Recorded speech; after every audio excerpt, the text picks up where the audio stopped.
I've gone through three different phases in my career as a producer. The first phase was when I was full time. I was a full time musician and producer. I played keys, doing gigs and stuff over the weekend, and then through the week I was doing production for indie artists and things like that. Right? Wasn't making a ton of money. Like I was making enough to, to barely pay my bills. And it was like it was only me, so it wasn't super expensive to survive. So I did that for a while. And then I transitioned in life, decided I wanted to get married, start a family. And the income I was making from music alone at that time, it wasn't gonna cut it. So luckily I was able to land some major placements, and that allowed me to kind of stretch it allowed me to stack some bread and not have to go back to work full time for a little bit, which gave me time to continue to build my business and be able to cover like a lot of ground and like sow a bunch of seeds, especially in sync licensing, because I only had to work part time, and then my other half of income was still being a musician, producing, and what I had made from the placements. So I was able to do that, which was cool. And then once I was just like, okay, if I run through this money that I have stacked up, and there hasn't been a significant change, then I'll go get a full-time job or whatever and do whatever I got to do. So I transitioned into that, going into a full-time job while still doing the music stuff as well, just having less time to do it. But by that time, I had momentum, and things were picking up. So the way I seen it was just like, okay, I probably won't have to stay at the 9 to 5 that long, but whatever, we have it, we'll stack the bread until the business starts to take over again, and then we'll make the next move there. So then I transitioned into working full time, and then doing the production business when I got off from work, and then on the weekends. So then that was phase two. Phase one, full time. Phase two, sort of kind of phase three. Phase two, part time in music, and then phase three, full time in music. And then I got to phase four. So I guess it's 4 phases, not 3. So now I'm at phase 4, where the production business is doing better than the 9 to 5. So now I'm like, okay, I'm at a place where I can transition. I was honestly going to wait it out even longer, because at this time we were like starting to have kids and grow our family, and I had some decent benefits. Like, whenever you had a baby at the company I was at that time, they gave dads like a nice amount of time off. Like I want to say it was about 2 months or something like that, paid too. Like I was like, listen, we are about to have all the kids while I'm with this company.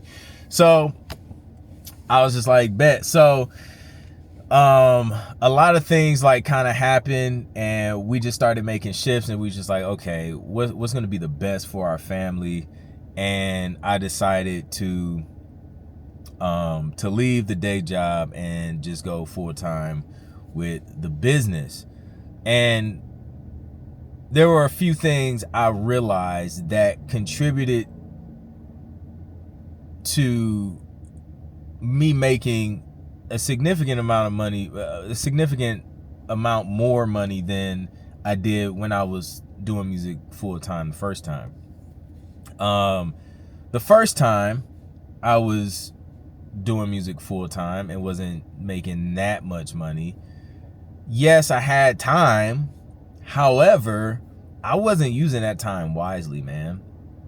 I took for granted the amount of free time I had to actually work on my business, work on music, work on really maximizing the time that I did have. I didn't have a consistent schedule. I would wake up whenever I felt like waking up. I would go to sleep whenever. Some nights I would, stay up later than others. There was no consistency. I mean, I did some type of music work every day, but there was no consistency to the schedule. And one thing that I think having to go back to the day job showed me was just like the power of consistency, because now I'm on a schedule, right? When you're on the job, like, yo, you got to be at the job on time. You get off at a certain time, usually, unless there's overtime. And then with having the job and having less time to work on music, I had to be even more careful with what I did with the time I did have to make music. So I was more strategic. I was more focused, less distractions, and a little more tactical in how I moved with that little bit of time that I did have. So what that showed me was like, okay, when I'm back full time, the thing that I messed up on was lack of consistency in my schedule and lack of consistency in just how I did things and made progress. So what I did different when I transitioned from 9 to 5 back into full-time production was I kept waking up at the same time in the morning that I did during my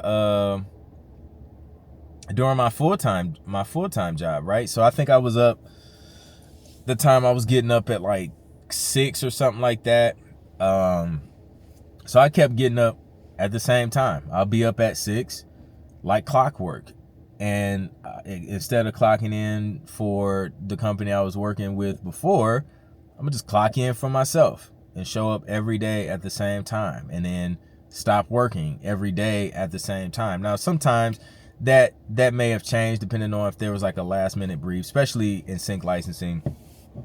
Sometimes you get super last minute briefs working on music for TV and film, and sometimes you can hit them, sometimes you can't. But for the most part, I created a consistent schedule. This is what I'm doing during this time. This is, what I'm doing on these days. And I just set up a schedule and got super duper strict with my time. And that allowed me to increase my income.